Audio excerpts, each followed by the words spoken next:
Une information européenne. Assassinat, enlèvement, la guerre entre trafiquants de drogue est de plus en plus violente. Ils n'ont plus peur de rien. La semaine dernière, un rapport de la délégation parlementaire au renseignement s'inquiétait déjà de la montée en puissance de ces trafiquants. Ce matin, William Molinier, vous nous révélez ce chiffre alarmant. Les homicides volontaires et tentatives de meurtre entre malfaiteurs ont augmenté de 25% sur les 6 premiers mois de l'année.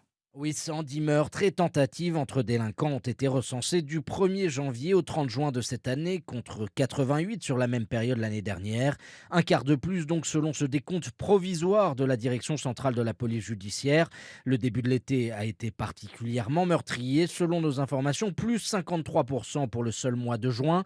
Les sommes faramineuses générées par les trafics de stupéfiants provoquent une radicalisation des modes opératoires criminels.